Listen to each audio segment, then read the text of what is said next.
All right, this is CS50, and this is sadly the end, wherein we wrap up the semester and take a look back at the past several weeks, give you a look at what's ahead in the next several weeks, and then really the next several years, how you can sort of go on beyond CS50 with the proverbial training wheels now completely off, and so that even without things like CS50 IDE and Check 50 and Help 50 and other such tools, you actually feel like you can apply all of these lessons learned and all of these tools you've experienced in CS50 to your own Macs and PCs in the real world. But I thought it would be perhaps helpful or reassuring, especially on the heels of so many problem sets, some of them especially challenging, and a recent quiz here on campus, to just think back at this tenet here. And we do mean this, and realize if you're a little uneasy as to what remains in store over the next few weeks, that what ultimately matters in this course is not so much where you end up relative to your classmates, but where you end up in week 10, which is today, relative to yourself in week 0 some 10 weeks ago. So that was just a bold claim, a pie in the sky back then, but you've made it to this now finish line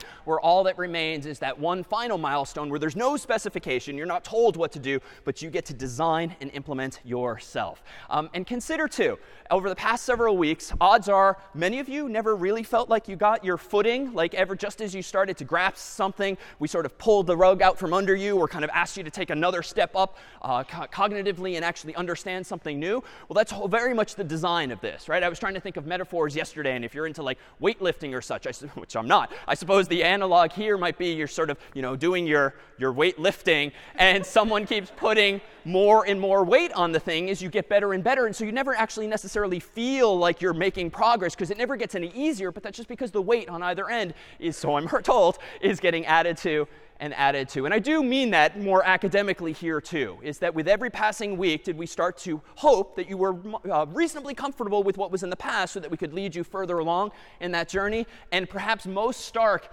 is the fact that 10 weeks ago, many of you probably found this difficult, right? It's probably not all that distant in memory how many minutes or hours or a few days that it actually took just to get Mario, so to speak, and Mario's not even in the picture, to just ascend this kind of pyramid by using hashtags. And honestly, just a week ago, did you all build this, CS50 Finance, which had a backend implemented in Python, generating HTML and CSS dynamically, that was talking to a front end that itself was built with client-side languages like HTML and CSS and JavaScript, talking meanwhile to an API via HTTP that brought in data from a third-party source.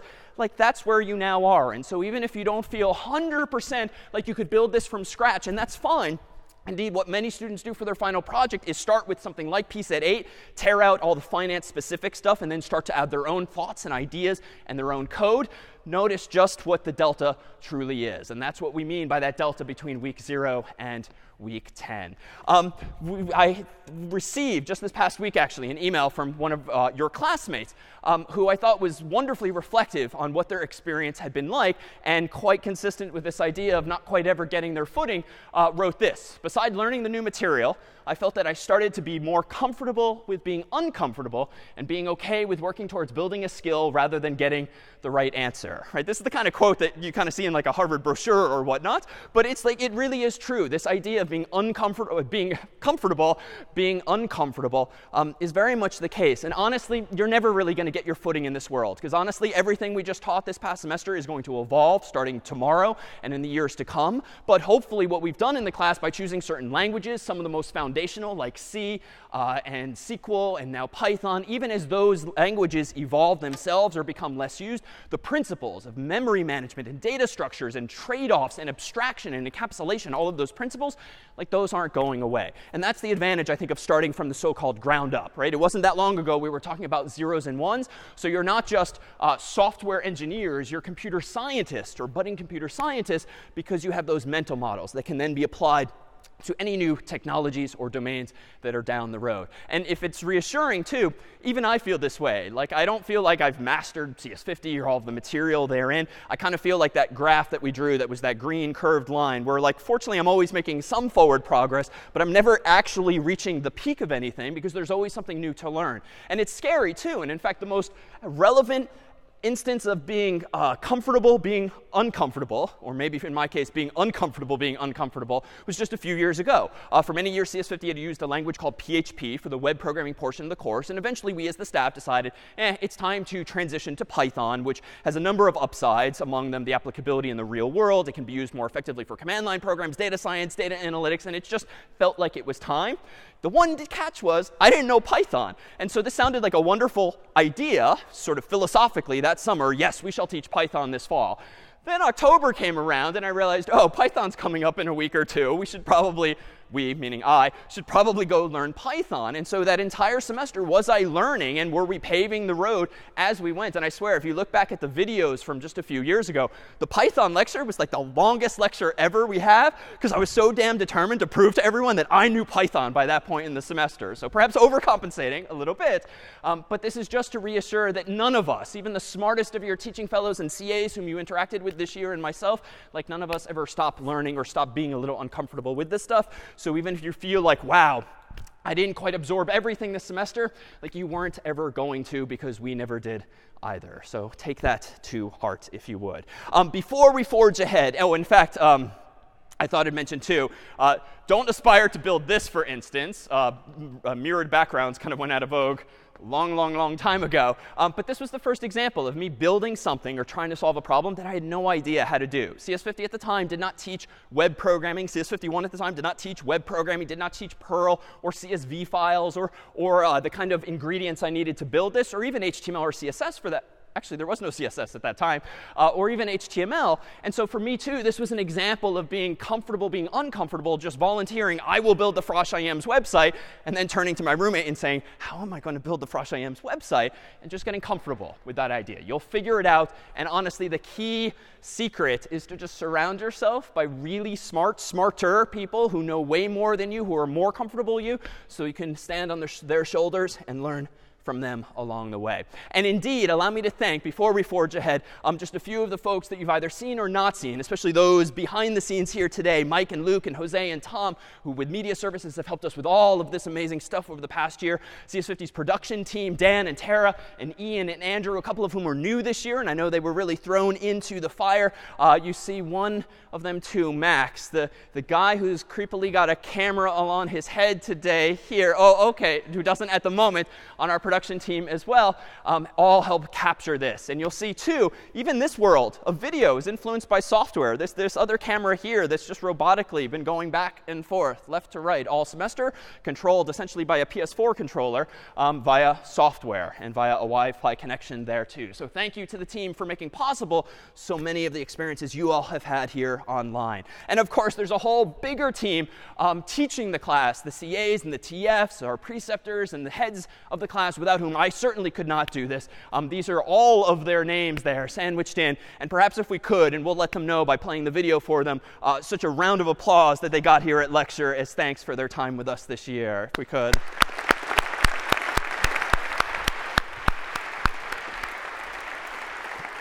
In particular, you might have noticed the notes that are on the course's website, usually a couple days after the lecture. And this is all thanks to a former teaching fellow, Chang Gong, who graduated a few years ago in computer science and has wonderfully continued to watch the course's videos just a few hours typically after they air, so as to provide you with a canonical set of notes so that you're not yourselves heads down scribbling everything down. Chang, therefore, is going to be hearing and listening to these very words. And therefore, I've been told to say just what a wonderful person Chang Gong is, and how we couldn't do the course so well without him, and we really forever appreciate all of his contributions to CS50, and he would make a wonderful addition to any tech company out there. So thank you. Thank you to Chang as well. And allow me to call out a couple of folks in particular, two of our undergrads who are among the most involved in the course behind the scenes and in front of the scenes, one of whom is in the process of translating the course into Spanish with us so that we can make it available not only to students here, but also natively to folks elsewhere in the world for whom English is a second or not even a third language, and therefore the English aspects of the class, despite it being open courseware, are just an unnecessary hurdle in terms of the software and the content and so forth. And so in fact, I thought I'd give you you a glimpse of what CS50's own head CA Veronica has been doing over the past few months. For instance, this is what awaits students online soon as they themselves tackle, just as Zamila helped us here in English, Mario, for instance.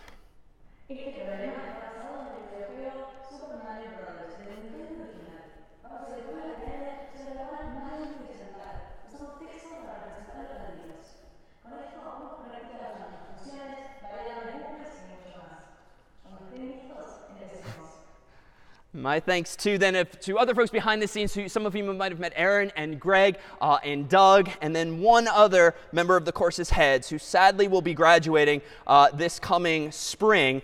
Brian Yu literally wandered into my office a few years ago, and we got to chatting about whether he could get involved in some form in the course. And here now, 3 or so years later, has he spent Januaries with us, summers here with us, and pretty much runs the show now. And honestly, of all of the head teaching fellows we've had, all of them are amazing, but there really is something special about Brian Yu. And honestly, in a word, he is extraordinary. And what I thought we'd do is, as thanks to the staff and as an invitation to you all to consider applying to join us as a TF, as a CA, as a photographer, as a producer, any number of hats that the team here wears. We filmed in advance, thanks to CS50's production team, and thanks to CS50's own Connor Doyle, an undergrad, put together the following film that Brian has beautifully introduced us to. And then we'll take a quick look back at some of our volunteers who have appeared here in lectures past on stage, CS50 Puzzle Day, lunches, and more, as a bit of reflection on where you've all come this past year. If we could dim the lights again.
If we could, a round of applause again for the staff.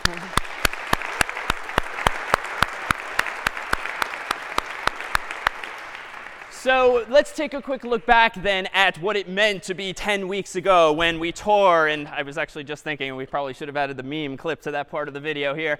We tore this phone book in half and began our discussion of computational thinking and all things thereafter. And what we hope to do with this quick look is to just remind you just how far truly you've come, and to sort of remind how hopefully a number of these topics have all coincided and intermingled. So this was computer science, right? In week 0, we proposed this black box that we revealed to be algorithms, and we had inputs and outputs. We needed to represent those inputs and outputs, and thus was born zeros and ones and binary. And from there, did we talk about higher level abstractions, talking about how you might have decimal or letters of the alphabet, ASCII and Unicode, the number 65 representing the same there. The same pattern of bits might represent something like a dot or a pixel of yellow. If you have a whole bunch of those dots or pixels, you might have a crying face of joy. And if you might have multiple images like that, you might have animojis or videos more generally. generally, which are just yet another abstraction on top of that. And so as you go out into the real world now after CS50 and see pretty fancy and newfangled technologies, just start to critique them in your mind and consider, well, I know how this feature is done, and I know how that feature implements that feature. Odds are you can reverse engineer in your mind how many of today's technologies work just by building backwards to those lower levels. We then introduced pseudocode so we could talk about what it meant to express yourself more carefully, more methodically, and we introduced loops and conditions and variables and other such tenets that we then translated eventually to another language. And we also talked not about correctness, but about efficiency, so that you have a mental model of just how good your code or your algorithm or your thought ultimately is. And then was introduced Scratch, so that you had a way, albeit graphically, to express all of these various components by programming Scratch up and down and left and right.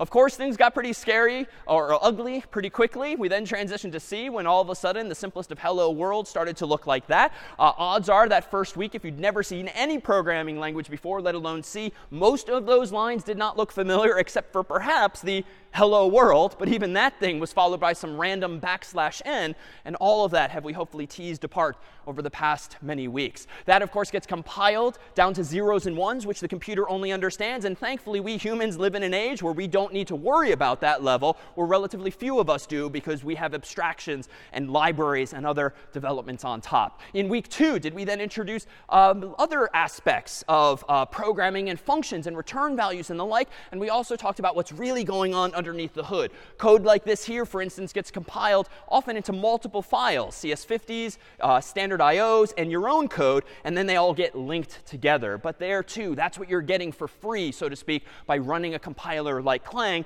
albeit again and again whenever you make a change to your code. We introduced the notion of memory, a little chip that might be in your computer, and if we zoom in on that, it really is just this beautiful, simple canvas of bytes, top to bottom, left to right, that you can do anything you want with. Like, that is it. Despite all of the seeming complexity of a computer, like, that is the canvas that you have to work with. And that was allowing us to do any number of the data structures and algorithms on top of it. For instance, in week 3, we talked about strings. And strings were very straightforward. You might not have heard the word initially in the context of programming, but just a sequence of characters, like a word, a phrase, a sentence, or such.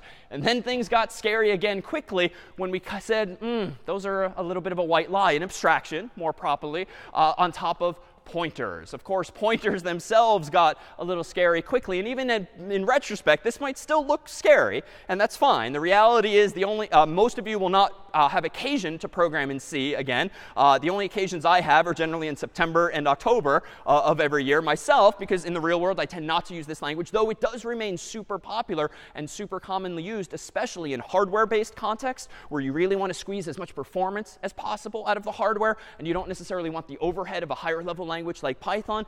But what's important is just those principles. The fact that you can put things in memory, you can go there, you can move them. That's all this crazy syntax has been doing for us. Of course, it didn't end well for Binky when you abuse this. And indeed, a lot of today's programming errors, even ones that are still with us today, reduce to misusing or accidentally touching memory that you should not. But once you have that primitive, this ability to stitch things together in memory, then you can start to build things in software, right? We introduced structs in C, which allow us to come up with our own custom data types that have multiple things inside of them. And once you have that, if one of those things is itself a pointer to something else, you can kind of string things together in memory, thereby giving you access to linked lists, which solve problems when it comes to the limitations of arrays. And you can do even fancier things like hash tables that might conceptually and pictorially look like this, or even the crazier trie, which theoretically is even more efficient. It just takes up so much more space. But that's it.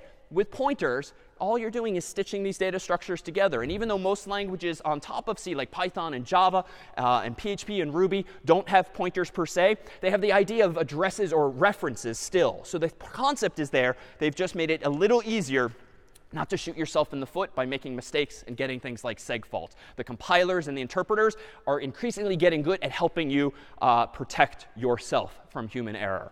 And then thereafter, we began to transition. Felt like a long time in C, but we began to talk about HTTP and virtual envelopes and messages, just going from point A to point B. And among those things were headers. And you'll recall, perhaps among the more amusing headers was this one.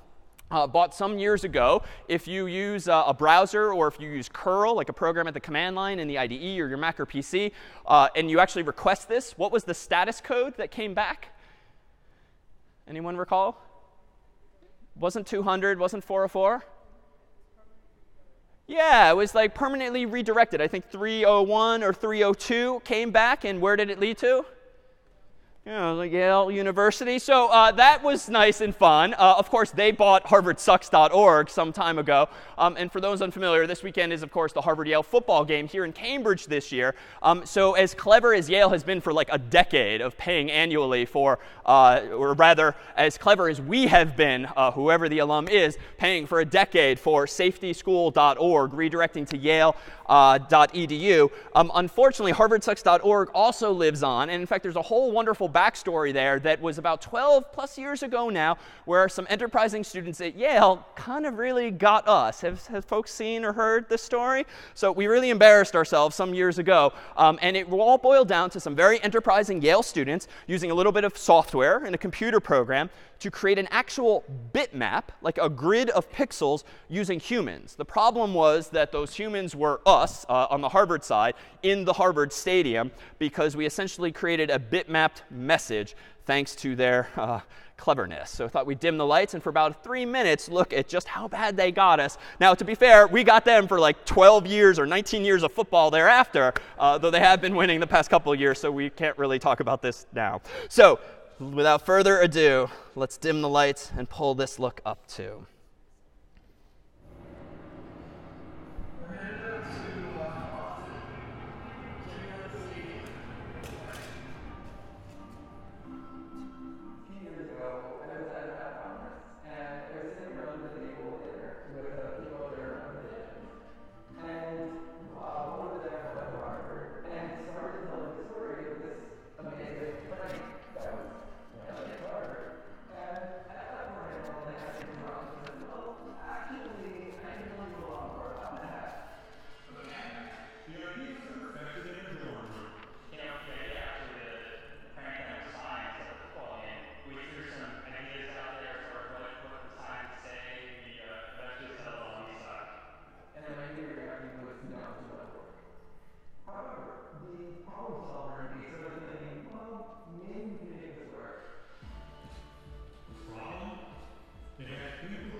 So there you go. Problem solving at Harvard Yale as well. All right, the bar has been set. So thereafter, let's try to somehow make this more academic again. So thereafter, did we transition from looking at the principles of HTTP and the envelopes with which you can send messages, and actually introduced a language with which we can create user interfaces and things far more interesting than terminal windows alone. Of course, there was a connection even to the material past, because underneath the hood, what your browser is doing is reading that HTML top to bottom, left to right, and building really a tree structure in memory that you can then manipulate using JavaScript, yet another language. And then in week 6, did we tragically point out that all that complexity we'd wrestled with just a few weeks ago, trying to build a linked list with null at the end and pointers throughout, actually reduces to just this in Python, just a single line of code. And then this amazing data structure that theoretically has constant time access and dynamic growth because you can chain everything off of it. You just have to write a lot of code to do all the memory management, is just this in Python. But underneath the hood, that is what Python is doing. In fact, a lot of the Python interpreter, the program called Python, is itself written in C. And so someone, just thankfully not you, has had to write all of that functionality. But Python itself is just an abstraction. These functions are abstractions on top of these lower level implementation details. And that should really become part of your vocabulary, distinguishing between design and abstractions and lower level implementation details, all of which are important, but they don't all need to be at the tip of your mind when you're thinking about how to solve a problem. You can solve problems at this level and then lower down into the implementation details. So after that, we tried to tie everything together, and we looked more generally at web programming. We just looked at one paradigm of web programming, the MVC model, so to speak. There are dozens, probably more these days, all of them with fancy, confusing acronyms. But it's just different ways to solve problem, because we humans, with each passing year, realize that, hey, I and my company and you and your company and you and your dorm are all trying to solve similar ideas. We're all trying to make an app. We're all trying to make a website. And we're all reinventing wheels. And so new frameworks are invented and new methodologies, and people start sharing. And the world starts to collaborate by way of open source tools that we ourselves have used, like Flask being one such example thereof, jQuery a little bit, Bootstrap as well, all of which allow us to sort of solve problems collectively and get real more interesting work done without having to deal with all of those implementation details. And then lastly, did we introduce one last language, SQL, which gave us all the more of a back end, where we can store stuff, a lot more stuff, and a lot more easily than we could with CSVs alone. And if you like this world of statistics and data science and the like, or if you're going back to the world of the humanities or medicine or any number of fields where there's just lots of words, lots of books, lots of text, lots of data ultimately, SQL and all of these languages can be used to help you answer questions that you might have in those domains. So from there, where do we go?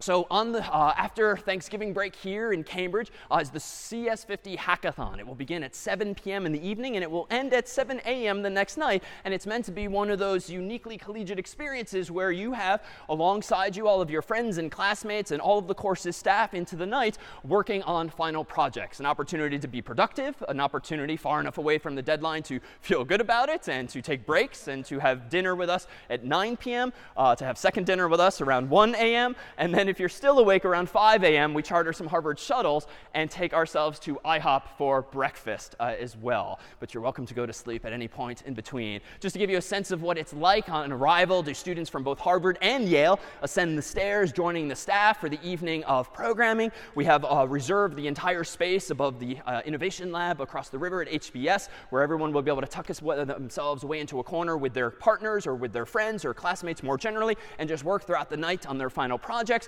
There's a photo booth and a Zamila as well as other members of the staff. There are therapy dogs in some years if you'd like to take a little break and meet such puppies as these. And then, of course, at 5 a.m. is IHOP. And this is Maria Zlatkova now at Facebook greeting us at last year's breakfast. And then the CS50 Fair. On both campuses is this event, an opportunity for all of you to show off just what you accomplished this semester. Truly meant to be the capstone of what you've done, not exhibiting your own problem sets that you were told how to build, but your own project that you yourself decided how to. We'll invite the entire campus, the faculty, students, and staff from across campus. Usually it's about 2,000 plus people. We'll be in the beautifully renovated Smith Center this year, right in Harvard Square, so we expect to have quite a few passersby and tourists as well. It's always coupled with a fabulous raffle, whereby you'll all be given as student presenters little smiley face stickers or such. Anyone who chats you up and asks you about your project and for a quick demo on your laptop or phone, you'll be able to hand them a sticker and be eligible, therefore, for fabulous prizes. Along the way, though, where there'll be popcorn and snacks and music and more, some of our alumni from industry to talk to you about the real world and summertime and full-time opportunities as well. And what you'll see is a space that looks and feels and sounds rather like this, with folks just mingling around, really proud and happy to see what it is that you and your friends pulled off. with popcorn in attendance, stress balls in attendance, and staff and students alike, hopefully delighting in what it is that you did. Everyone will end the semester with an I Took CS50 t-shirt. Hopefully this is something you too will wear proud. In fact, this truly is where I got my start. 1996, CS50 changed my life, and in fact here is indeed proof of just how proud I am to have actually gotten my way through this course so long ago when I myself had not had the nerve freshman year even to shop. So hopefully you feel yourselves a member of that community as well. So of course, we thought we'd give you a sense of what the next few weeks might be like, especially if you don't necessarily budget your time properly. A few years ago, we used, before the CS50 IDE, software called CS50 Appliance, which was like a downloadable version of it for your Mac and PC. It tended to be a little slower, and you'll see an allusion to that. But this video, produced by CS50's production team, and particularly Dan Coffey, was CS50's first experimentation with puppetry. And you'll see that we tell the story by proxy of a CS50 student working on their final project just as the deadline nears. And so if we could dim the lights, this will be our last of the videos for today before we now look ahead at the years after.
So our thanks to Dan Coffey and the team for producing that as well, if we could.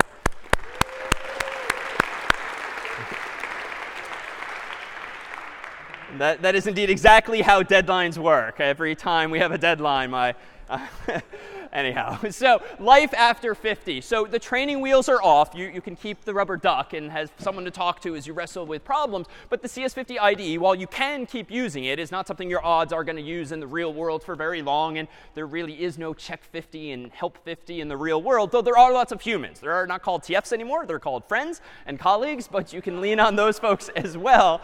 What we thought we'd give you is some list of suggestions for next steps so that you feel like there's offboarding. And honestly, some of this will happen naturally naturally as you tackle your final projects, depending on the nature. And if you take another class or CS50 Beyond this winter, or you'll experience these things yourselves. But we thought we'd at least give you some links in today's slides so that you have something to tinker with over Thanksgiving or winter break or beyond. So CS50 IDE is meant to be representative of a very common programming environment. It happens to be web-based. It happens to be in our domain name. But this idea of having a file browser of some sort and tabs where you write code and a terminal window with which you interact, incredibly, incredibly common, whether it's in the cloud or more commonly for real-world software developers on your own Mac or your PC.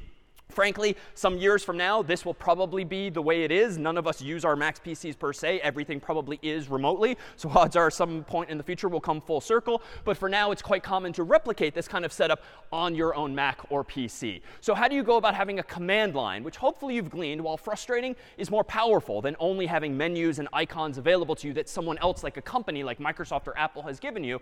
Well, in both Macs and PCs, can you install the same tools that we use this semester, Clang and make, and you get cd and ls and makedir and all of those commands on both Mac OS or Windows, and the starting points can be here.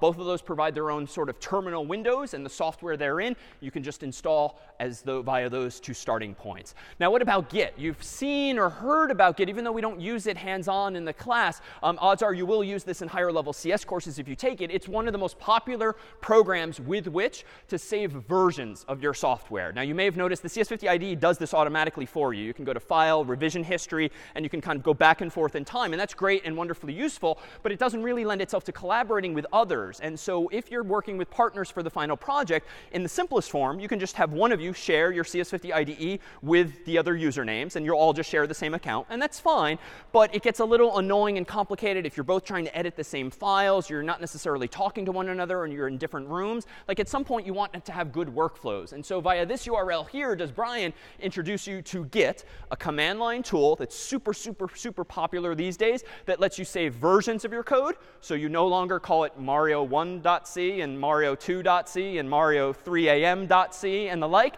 You actually call it Mario.c, but you let Git take care of timestamping it and versioning it for you. And Git allows you to share your code in the cloud. What we use GitHub for is for, of course, submissions and such, and for commenting. But more generally, it's used for just storing code and sharing it with other people. So what you'll do with Git is literally Git push it to a service like GitHub or GitLabs or others, where someone else can then Git pull it onto their own Mac or PC, and therefore you're sharing files. You don't email, you don't Dropbox or the like. You actually use a standardized software tool. You can install it via these instructions here if you don't have it already. And more usefully, too, can you sign up for free repositories? GitHub.com, you already have an account. Since you have a student ID, you can go to this URL here and tell them you're a student at Harvard or Yale or beyond, and then say, can I please have free private repos so that you can keep your own personal or school projects private without needing access to CS50's own organization.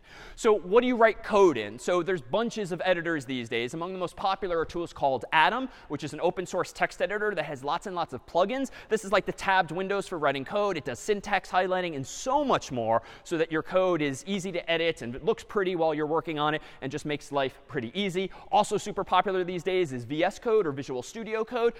They are functionally pretty much equivalent. You can ask your teaching fellows or friends which you prefer, or just try them both. They are free, and there's dozens of other options. These two are just currently have a lot of momentum in industry. Within the terminal window, though, is what a lot of CS students would use, something called Vim. And there's alternatives there called Emacs and a few others. But Vim is actually what I grew up on and still to this day tend to use. I tend not to use a GUI. I just use a bigger terminal window with lots and lots of code inside of it. And Vim is more of a command line tool where you have to memorize keyboard shortcuts more so, but it's also more powerful in the same way a terminal window tends to be as well. So whatever you are most comfortable with is fine. So suppose you want to post a website, like your own personal homepage, your resume, artistic portfolio, or whatnot. Like, where do you even begin? You can certainly make it on your Mac or PC in an HTML file, but no one in the world can access it. You can put it in CS50 IDE, but that goes to sleep eventually when you're not using it, which makes it hard for people on the internet to visit it in the hour. But fortunately, there's so many free services out there, at least if you have modest usage. If you're trying to build a business, odds are you're going to need to pay someone for the bandwidth and the support and so forth. But if you just have a homepage where you're getting dozens, dozens, hundreds, maybe low thousands of visits, which is probably likely the case for personal sites. You can use something called GitHub Pages, a free service where you store your HTML files, JavaScript, and CSS on github.com, and they host it for you for free. Netlify is another free one too, and ... You can Google ad nauseum and find any number of free such services. These just tend to be two popular ones with which I too am familiar. I'm hosting a web app, so not a static website, but it's something more dynamic. We'll have instructions that will circulate for this final project as well, so that you can sort of graduate from CS50 IDE and run your final project or your website or your student group's tool or your startup's website on a third-party service. Heroku tends to be very popular. They too have a free tier of service. So long as your website's not being hammered by lots and lots of users, can use it for free. You get free access to a database, something called Postgres, which we alluded to earlier in the semester, using the same data types we discussed. Wix is another common one too that very recently launched support for code, not just static websites too. So these are starting points, but certainly use Google or the like to find other options as well. Then there's infrastructure as a service, so to speak. There's some bigger fish out there, Amazon and Microsoft and Google, that have cloud-based services. The learning curve tends to be a little higher, frankly. So I would encourage you to maybe start with the previous examples, which are businesses built atop of these layers. But if you're interested, absolutely sign up as a student for any number of these services. And they tend to give you lots of financial credits. So you can just try things for free for like a month or a year or whatnot to get your feet wet. It's a wonderfully free world when you're just getting started in this space. And then more general advice, read lots. And I'm sure if you ask the TFs and CAs, you'll get an even longer list of sites. But these tend to be the kinds of sites I go to if I just kind of want to stay in the loop on things. Subscribing to various subreddits, so to speak, is compelling, where information, news, conversations just get pushed at you. And honestly, whenever I'm asked how I kind of stay in touch with certain things, I hear things from friends. I get emails about technologies. I get curious, and so I poke around. And these tend to be the places that I might go, and a lot of tech people go, to talk about new trends and technologies. Or if you're trying to vet something, should I use X or should I use Y? Don't just use Google. Check out those websites as well. And then CS50, if you'd like to stay in touch. So CS50, not so much here on campus, but for students around the world, maintains a number of online communities, all of which you're welcome to partake in, answering questions or asking questions or the like. And those are just the few of the current one nows. Any questions on any or all of those past or future steps? Anything at all? No? All right. Is that no? No? OK, so we'll adjourn in just a little bit time for our tradition of cake downstairs in the pub. But we also have one other tradition, especially now that you have some 10 weeks of experience behind you. For all intents and purposes, you are all now qualified as CS50 staff because, indeed, at the end of the day, most of CS50 staff are recent alumni of the course themselves. Sophomores, juniors, senior, recent graduates, students online who have taken this class, maybe taken another class in the spring or beyond, and then join us as staff. So realize that even if you're not feeling more comfortable yet or most comfortable, nor are most of the staff and myself included with a lot of these things. And so long as you stay one step ahead and you know the kinds of resources to turn to, this is what it really is about when learning in this world. And in fact, a very common mindset I do know in the class, in the problem sets, in the quiz is, wait a minute, you didn't teach us this. And that, odds are, was quite true quite often. And I don't just mean to be rationalizing it. Like, that was very much by design. Like, in the real world, that's exactly the emotion you're hopefully going to feel or realistically going to feel quite often. And we truly do hope that among the tools you've gotten, training wheels and beyond, is to know or to have the right instincts now with how to bootstrap yourself, so to speak, and solve problems and learn things on your own. But we thought we would, in conclusion, put that to the test. And I think for this we need, so let's say if we have a bunch of chairs up here, 4 student volunteers. 4 about to be alumni volunteers. OK, over here in the front. Yeah, come on down. Over here in the front, and 3. And let me try to see about 4 over here. Come on down. All right, 4. Well, you have 4. Yeah, Colton's going to join us. Uh-oh. OK, we'll take 5. That's fine. But you got to bring a chair. We'll find a chair somewhere. Come on down. And now I need 4 staff volunteers, if we could. Who on the staff might yes. Ma'am, come on up. Athena has volunteered. Oh, Aaron, would you like to come? Oh, come on. Yeah, yeah. Who? OK, yeah, come on up, Robert. OK, thank you so much for volunteering. OK, so, but the catch is we need the staff on their own team. So that's fine. Let's put the students here because you need, that's OK. Could you guys go over here? OK. All 5 of you. And then let's see if we can, Brian, do you mind Brian, you are extraordinary. Can you find a chair, please? OK, thank you. So we have our student team over here. And we'll find you one more chair in just a moment. Staff, go ahead and take a seat here. You each have a piece of paper, a pen, and a microphone. And why don't we go ahead as we get ready to go here. Do you want to each just say hello and introduce yourself? Hello. Oh, but you can hold it. OK. Hello.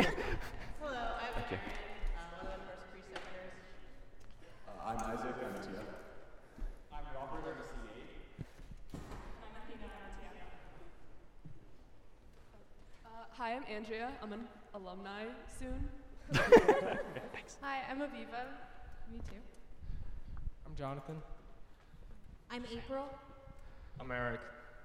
Hi, I'm Colton. I'm a technologist. All right, so what are we all doing up here, you might wonder? Well, we have this tradition of using all of those questions that you offered for the quiz. Recall in problem set 7 just a couple of weeks ago as refreshers. Now, mind you, there is quite the difference between, I think, a lot of the questions you offered up as suggestions for quiz questions. Many of them were like, what is 2 in binary? Or maybe what is 3 in binary? And so that was great, but we were looking for a little harder questions. And we did get some of those too. And so Colton kindly went through the thousands of questions that were submitted just a couple of weeks ago to pluck out some of the most serious, some of the most playful ones. And I have here them clustered into categories because we have this tradition of playing our own version, staff versus students, of Jeopardy. Now, because you all wrote the questions in the form of questions, I'm going to read them in the form of questions and not answers, so it's more of a quiz show if we could. Staff versus students. The first person to raise their hand we'll call on first. We don't have buzzer technology here. Colton will be our judge, if you don't mind being the judge. And we'll do just a few rounds of single and double and then end on Final Jeopardy followed by cake. So in a moment, we'll show you the categories and begin asking the questions. Do you have any questions of your own? You will be answering as an answer. I'll ask the questions, you answer. So it's not really Jeopardy, but it just kind of sounds better if we call it Jeopardy. OK. OK, so, and also, look at what we made in HTML to facilitate this. Let's zoom in. Here we go, enhance. Ooh, look at those HTML tables and links. OK, so without further ado, I think before today began, we decided that the students had won the coin toss. Would you like to pick a category? And then I'll ask you a question in that category. Scratch. For what, $100? No. There's no 100. Oh, 200. Oh, I heard 1,000. Yeah, 1,000. OK, so week 0. Week 0, the question is, what institution developed Scratch? Oh. I'm like, Colton? They got it. Nope. Are we doing it where Yeah, whoever raises their hand first. I saw hands here. So. OK. OK, students? MIT is the correct answer for 1,000 points. Very nicely done. OK, if no one's going to clap. There we go. No, it's OK. We have an HTML button for that, too. All right, so students, you have control. What would you like? Scratch for what? Scratch for 800, working our way through the Scratch questions. OK, what color is the cat?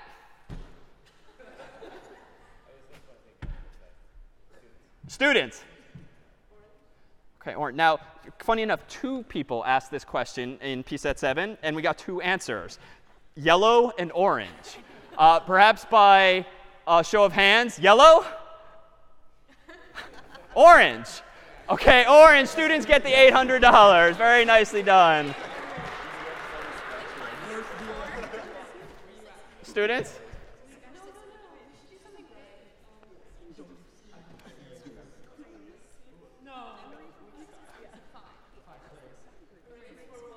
A raise for 1,000. So this is from week 2 for 1,000. This is going to be, what is the running time of merge sort?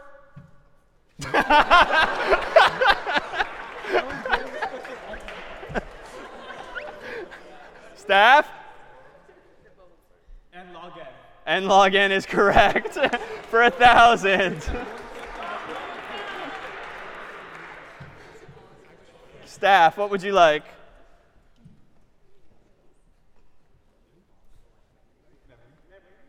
Memory for 1,000? Okay. For 1,000, what is the name of the tool you can run to see if your program... Staff. Valgrind. If your program has memory leaks, Valgrind is correct for 1,000. Staff for 1,000. What do you want next? Oh, and weak star is the wild card, so you can get any week. Weak star for 1,000. So I shall choose the category to be... What is rubber duck debugging?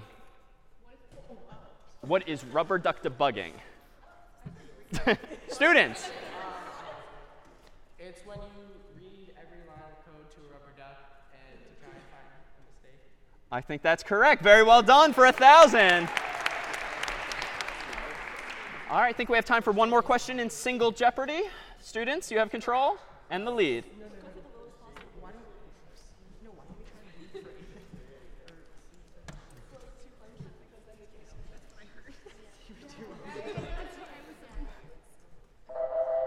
Students? For what? C for, whoa, OK. C for 200 in week 1. Week 1.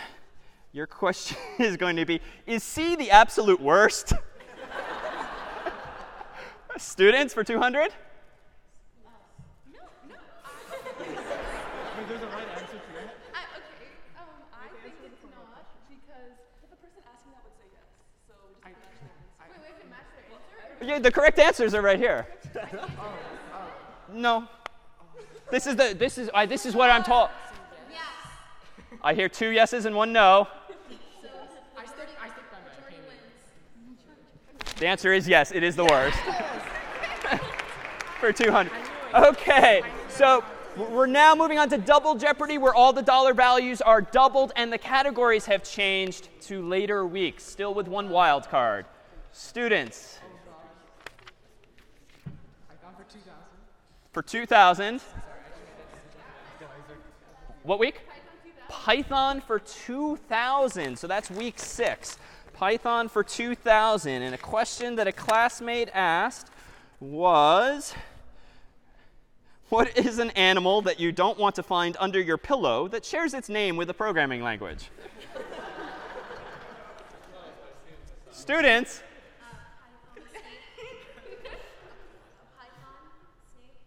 Python is correct. Yes, for $2,000.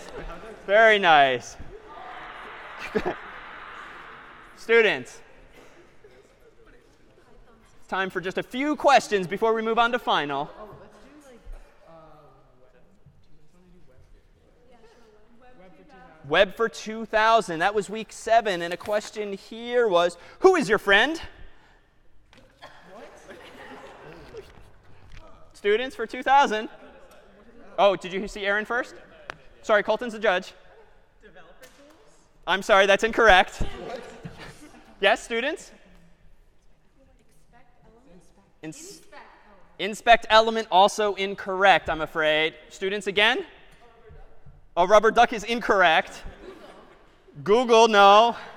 I think you're negative 8,000 now, but that's OK. We won't deduct. We won't deduct. It's fine. I know, that's not how Jeopardy's played. OK. W3 schools. W3 schools, incorrect. Students? What? No, not him. Yeah. What's that? Not Stack Exchange. The answer is Bootstrap. I don't know. OK, moving on. So time for 2 more questions in double jeopardy. Students, I think, had control, right? Staff need to pull ahead here.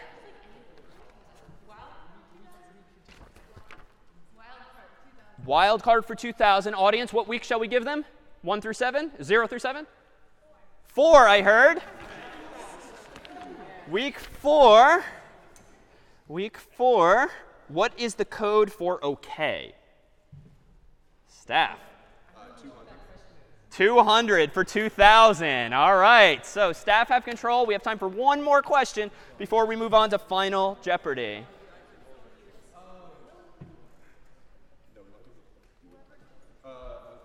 Data structure is 1,200. Data structures for 1,200. Data structures for 1,200.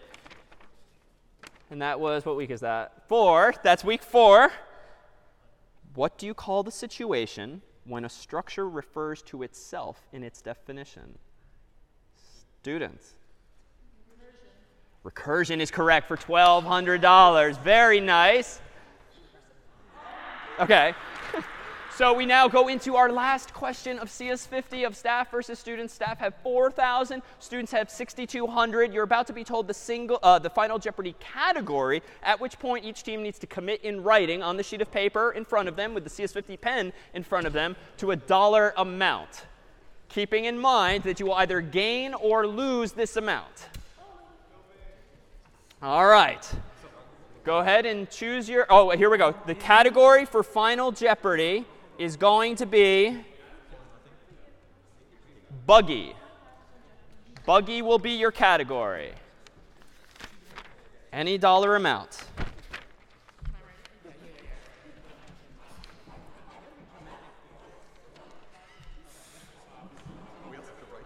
Any dollar amount. OK, so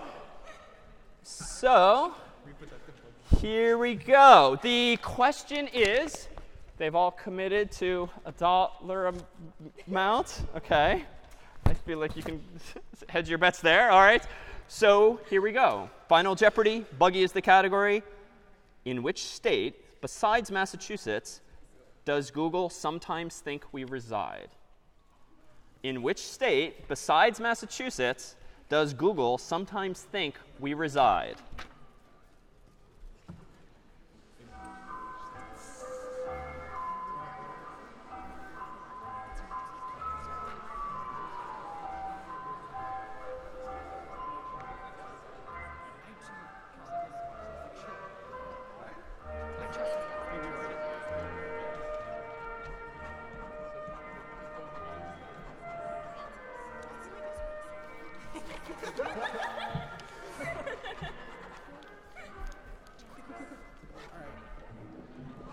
All right. So I think staff were not in the lead, so we start with you.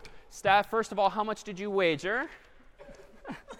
OK, depending, I think, on how the question went, they wagered either $4,000 or $40, apparently. Floating point error.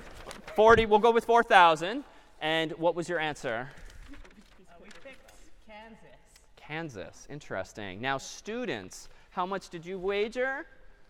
2,000. 2,000. And what was your answer? And also Kansas. So 2,000 would bring you to 8,200. 4,000 would bring you to 8,000. So if you're both right, students, you might have clinched it. Does the audience remember where Google thought we were a few weeks ago, despite the fact that I misstated where Google thinks we were? Oklahoma was my incorrect answer, it turns out. Wyoming also incorrect, but we can do sort of binary search in that area. Anyone at all? It is, in fact, Kansas, so congratulations to the students team. A round of applause, if we could, for our students. Thank you so much for joining us in CS50. We are so proud of you all. Cannot wait to see you at the fair. Cake is now served downstairs, and my thanks again to the staff.